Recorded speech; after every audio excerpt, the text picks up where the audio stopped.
MacBook buying guide for 2025. So now that we have the MacBook Air with the M4 chip, we have the M4 Pros, the M4 Maxes and stuff like that. Basically, we have the whole lineup. I wanted to go through what I think are the ones worth buying, which ones are maybe you should avoid, and sort of just go through which one you should buy based on what you're going to use the machine for. Because I think pretty much all of the MacBooks for sale right now from Apple brand new are all good buys. Now, of course, some of them are better buys than others, which I wanted to go through in this video. So I have a bunch of MacBooks here. I have the 13-inch Air, I have the 15-inch Air. This 15-inch Air, by the way, it's an older model, it's M2, but I just have it here for demonstration purposes to show you the size difference, basically. And then I have 14-inch Pro. I don't have a 16-inch Pro on hand, but you know, just imagine this, but a bit bigger and a bit thicker. I have a table here, which I'll put on screen so that you guys can see. In the table, I have the MacBook Air 13-inch, the MacBook Air 15-inch, the MacBook Pro 14-inch with the M4 chip, the MacBook Pro 14-inch with the M4 Pro chip, and the MacBook Pro 16-inch with the M4 Pro chip. So all of these are the base models. I am primarily going to be covering the base models. Now, when it comes to sort of upgrading the base models with different options and stuff, of course, there is the so-called Apple tax, right? They do charge a premium for upgrading the models. So I would highly recommend actually trying to stick with the base models as much as possible, and then only upgrading if you absolutely need to on unified memory and storage. Because right now, what makes the Air models so good value is that they've lowered the price. Apple have lowered the price, which is unheard of. Like they never lower the prices of their products. They have lowered the price of the M4 Air, both the 13-inch and the 15-inch.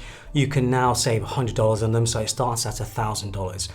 At $1,000, the M4 Air really is like absolutely incredible value. Like I can't state enough how good value this is. This is one of the best value laptops, period. Like they're just, I don't know why you would consider anything else when you're looking for a laptop around the $1,000 mark. It also has now the upgraded unified memory. So before 8 GB was the minimum, now it's 16 GB. And let me tell you, I've been using this over the last week for all of my work, and I've kind of just realized that 16 GB, even for the heavy stuff that I do, is fine. If it's fine for me where I'm doing video editing, photo editing, sort of heavy stuff, then for everyone else who's doing a lot less intensive stuff, they are going to be completely fine. Like this is, out of all of the MacBooks, I think, out of everything in the lineup, this is the best value MacBook you can get right now. However, if you're not interested in a MacBook, it's a bit of a sidetrack here. If you're not interested in a MacBook and you have a monitor, you have a keyboard and mouse, this is actually the best value Mac. This is the Mac Mini with an M4 chip. Yeah, if you don't need a MacBook and you're happy to have your computer on a desk connected to an external monitor or whatever else, then yeah, this is the best value. But considering that you're paying $1,000 and you're getting a display, a keyboard, mouse, everything all in this one package, which you can carry around, which is also incredibly thin. It blows me away every time when I look at this thing, how thin it is. Like it is so thin. It's just insane. Yeah, this is by far the best value machine. With the base model M4 Air, you get the 10-core CPU and the 8-core GPU. But if you do upgrade to the 15-inch Air, you get the 10-core CPU and the 10-core GPU. So you get 2 extra GPU cores with the 15-inch Air. But with the 15-inch Air, the only reason you would choose this is for the larger screen size. I don't think there is anything else really going for it because you are paying $200 extra for the larger screen size. I think this actually makes it one of the worst value MacBooks in the lineup, but that doesn't mean it's bad. It's like saying all of them are amazing and one is just less amazing than the other. Like that's the way it is. So yeah, if you really want that 15-inch size and you don't want the 16-inch MacBook Pro, which is quite bulky and big and thick, then yeah, it probably makes sense. Maybe it might make sense for you to spend that $200 to go for the 15-inch Air. I think either of the MacBook Airs are great for anyone who is just doing simple day-to-day stuff, like you're browsing the web, you're maybe editing the odd video here and there, doing some odd photo editing, spreadsheets, documents, anything like that.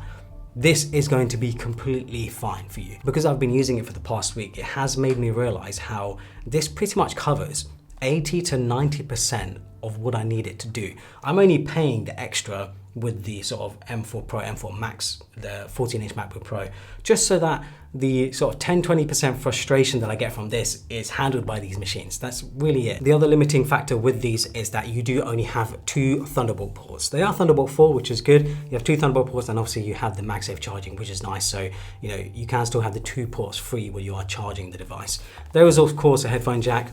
but maybe it would have been nice to have maybe an extra Thunderbolt port. But I think a lot of people who are buying a machine like this probably aren't actually connecting it up to many peripherals very often. So I can see why I have 2 Thunderbolt ports in here. It's probably enough for most people. Battery life on these machines is up to 18 hours depending on your usage, and yeah, you will have no issue whatsoever going through a full day without having to connect up to power, unless you're doing something like super heavy, like video editing or something like that.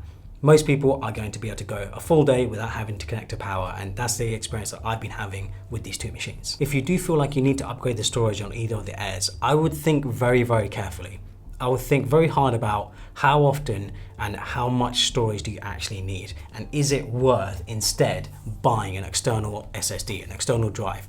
Because you can get drives which are much thinner than this. This is quite thick, but you can get drives which are much thinner that can just fit in a bag or whatever, fit in your pocket, and you can have extra storage without having to pay the sort of premium Apple tax, because they're charging $200 each time you want to upgrade the storage, which is a lot of money. For $200, you can get a 2 terabyte external drive and no issues, and it'll be completely fine with these machines. So think very, very hard if you do actually need to upgrade the storage, because I don't think it is worth it unless you have a very specific use case. Next up, bang in the middle of the lineup, is the MacBook Pro 14-inch with the M4 chip. Not the M4 Pro chip, but the M4 chip, the same chip that you get in the Airs. That model goes for $1599. You get 16 gigabytes of unified memory and you get 512 gigabytes of SSD storage. But there are some other benefits to that model. You get 3 Thunderbolt 4 ports, so an extra port compared to the standard Airs. You get an SD card slot, and you get HDMI ports. So there's a lot more connectivity when it comes to the 14-inch. But the 14-inch is thicker and heavier. I have the 14-inch here, and yeah, it's such a big difference compared to the 13-inch. Like, the 13-inch is so light, but this is actually quite bulky, even though it's not even a 16-inch. This is a 14-inch. I don't have any issues carrying it with me, like when I'm traveling, when I'm going holiday, when I'm going for any work trips or anything like that. It's not an issue carrying it, and it's also my personal favorite, the 14-inch size. For me, it makes a lot more sense. I actually think the 16-inch is too big for me, especially because if I do need that extra screen estate, I usually just connect it to an external monitor. The other huge benefit of the 14-inch Pro over the Air is the better display. You get a 120 Hz ProMotion display, which is also mini LED. It's big significant difference compared to the Air. It also is double the brightness. The Air is 500 nits in brightness, but the 14-inch Pro goes to 1000 nits in brightness, and that's sustained, and it can even go up to 1600 when you're watching HDR content.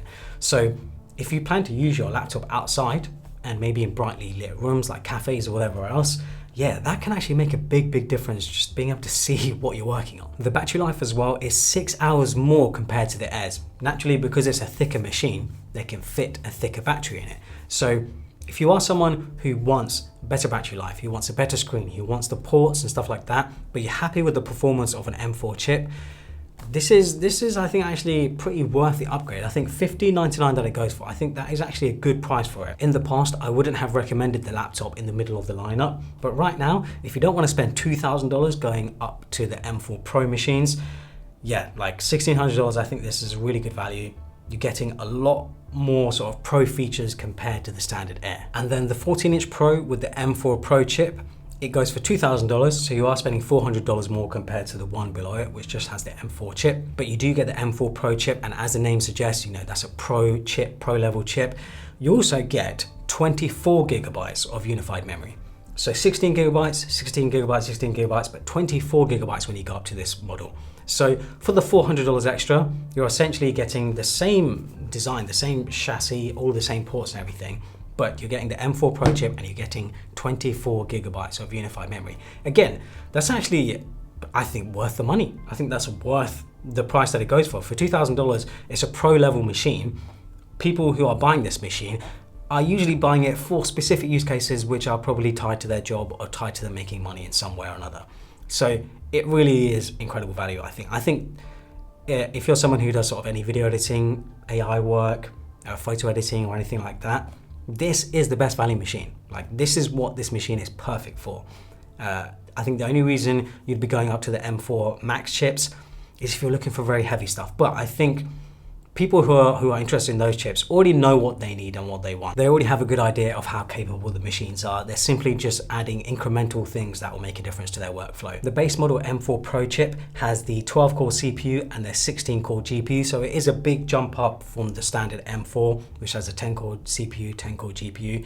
Yeah, the GPU cores especially will make a big difference for any sort of like just art related stuff and video related stuff. It just makes a big difference. You also have the media engines and stuff, but I think they all have media engines now as far as I can remember. I don't have it written down here. The battery life though is less compared to the M4 because it's M4 Pro. It obviously uses more power, but it's around 2 hours less. So 22 hours, 24 hours, 22 hours, like 22 hours is still a lot. Like you're going to be fine throughout the day.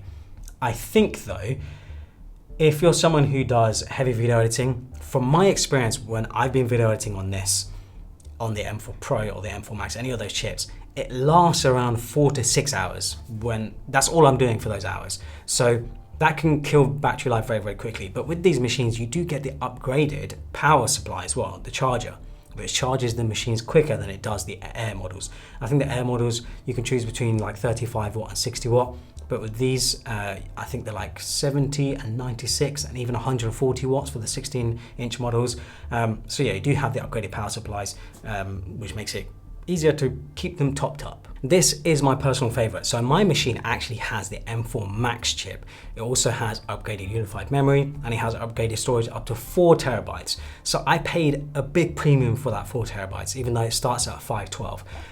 I have a very specific use case for my work and for everything I do. This is worth the upgrade because basically my work easily pays for it. Like it just easily pays for it. Like this is just actually quite a small expense considering how much work I can get done on it and how much it helps my business. I also much prefer the 14-inch size over the 16-inch size because I travel quite a lot for work and I'm moving around a lot. I just prefer the smaller form factor over the 16-inch. It just makes more sense for me. And I think this design as well, like it's pretty much perfect. Obviously it would be nice if it was thinner like the Air, but then you're obviously not going to get the thermal output, the sort of capacity and the better sort of battery performance. But this is an incredible machine. Like this is so good. And I've been very, very happy since I bought it in October, November, whenever the M4 line of chips came into the MacBook Pros. Next up is a 16-inch. So I don't have a 16-inch here, but the 16-inch MacBook Pro starts at $2,499. It has the M4 Pro chip, but it's actually an upgraded version of the one that's in the 14-inch Pro. So instead of a 12-core CPU, you get a 14-core CPU, and instead of a 16-core GPU, you get a 20-core GPU. Everything else stays the same, so you still get the 24 gigabytes of unified memory, the 512 gigabytes of SSD storage. The screen and everything is all the same, but obviously it's just bigger. You get a 16-inch size, and 16 inches is big, guys. Like I've used a 16-inch, and it is massive. Like it's much bigger than you expect. Like this already looks quite big, the 15-inch, and then the 16-inch is obviously a whole inch bigger. So it definitely makes a big difference. If you're someone who does work a lot on the go and you don't have access to an external display on a regular basis, I do think the 16-inch just makes the most sense. Also, if you're someone who's doing a lot of heavy sort of graphic intensive, CPU intensive work, and you need to upgrade the chip to like the M4 Max or whatever it might be, yeah, it just makes a big difference. Like I think that machine is obviously the top dog for a reason, but you are paying top dollar for it as well. The other benefit of that machine, because it's bigger, you also have a bigger battery. So the battery does last longer, and you also get the 140 watt charger, so you can charge it more quickly. The 16-inch is definitely much more just targeted towards the pros. For the price that you're paying, everything that you get with that machine, I think most people who are probably interested in the 16-inch probably aren't even watching this video. They know a lot more of the sort of technical output of that machine. But I think for people who are watching this video, you're probably more interested in sort of the Airs and the Pros, the sort of base model Pros, and comparing them and seeing what makes sense for you. By the way, for anyone interested in the difference between space black, space gray, and silver, I have all 3 colors here. So we have space black, space gray, and silver. I am, of course, biased towards space black. I just think it looks incredible. But here, I feel like they almost look very similar, the space gray and the space black. But in person, like the space black is definitely darker. It's hard to show on camera really. Maybe at this angle you guys can see, depending on the light on the machine, you can see how much it changes. And then there's the silver. I actually like the silver more than I expected. I think it looks really clean. Like I said earlier, if you're going to get any of these machines, think very hard about if you need to upgrade the unified memory and the storage. I think the unified memory right now across all the machines is pretty good. 16 gigabytes on the Airs is more than enough for most people. I think, like I said, for the edge cases, like the 10-20% edge cases, you might need to upgrade to the other machines, but you've got to really think about it. A lot of people who are also buying these machines want them to last a long time. So say you want to buy a MacBook that lasts around 5 years or more, let's just say 5 years or more. I think all of them are actually a good choice, which is insane to say. Any MacBook that you choose in the lineup, any of the base models are all going to last 5 years or more. I've had personal MacBook Airs, like older ones, last 10 years, which is just outrageous. I've had to change the battery because the batteries have sort of died, but it's easy to change the battery. MacBooks are designed to last a long time. So don't worry too much about, is it gonna feel old in like a year or two? It will not. Like, I think these machines are going to last 4, 5, 6 years quite easily. I would also think about these machines as an investment. So I've written down a few things here. How much time will it help you save? Are there any current frustrations that you have with your current laptop that it might solve? Will it help you make money or get your job done quicker? I think that one is a very important one, because if a machine is going to help you make money or get your job done quicker, then surely it's worth the investment. How much will you use it every day, and what are you going to use it for? So very much do think about these as investments. Don't think of them as toys. I think a lot of people think, oh, MacBook, it's just a fancy toy, whatever. No. Like, I think, especially the Pro models, think of them as investments. Think of them as, how are they going to help you day to day? How are they going to help you with your work, with your job, with making money, all this sort of stuff. The reason why I'm happy to spend $3,000, $4,000, $5,000 on a MacBook for myself is because I know for my work and for what I do, that is well worth it. That's actually a very small cost in the grand scheme of things of how much I make. Like, it's just a very small investment, but it's such a good investment. So very much do think of it like that. Also, something I would highly recommend, if you don't care about getting the latest or greatest, look at the older models. Look at an M2 chip or an M3 chip, especially the Pro machines and the Max machines. Those machines are still amazing right now. This machine in particular here is actually the M1 Max, and it is still ridiculously powerful. Like, it still handles pretty much everything I throw at it. I've upgraded to the M4 Max specifically just for like the storage, the unified memory, but like when you look at the older models with those chips in them, they're also still going to last 3, 4, 5 years. Like, they're so powerful, and you can save a lot of money by going for one of those models. And whether it be on Apple's refurbished section, they do have a refurbished section on the website, which actually updates daily. So when you see products on there, you've got to be quick, they go quite quickly. But obviously you can look on like Amazon, eBay for renewed and refurbished models for older models, because they're usually going for quite a heavy discount. And if you want to save some money and you don't care about getting the latest or greatest, that is such a good way to save a lot of money. So just to quickly wrap up, if you're someone who's doing book standard work, word processing, Excel stuff, and you just need maybe the odd sort of video editing or photo editing, the Airs are great value. Like, these machines are fantastic. If you're someone who's looking for a pro level machine, I think you already know the answer. If you're someone who's doing very heavy video editing, AI work, photo editing, whatever it might be, then yeah, the Pros obviously make sense. Right now, I don't think any of the machines are bad value. They're all really good value. And if you don't even need a MacBook, you still have the Mac Mini, and you can connect this up to like a display or whatever, and you still have great value here. It's just really impressive to me that Apple are now at the stage where all of their machines are pretty much good value. Upgrading them maybe isn't great value, but the machines themselves, the base models, they're all really great machines. Make sure to check out one of my other videos. I've done videos on the best Mac displays for Macs right now if you want to connect it to an external display. I've also done a Mac accessories video. Hopefully you guys enjoyed it. Follow me on Instagram and Twitter, and subscribe for more.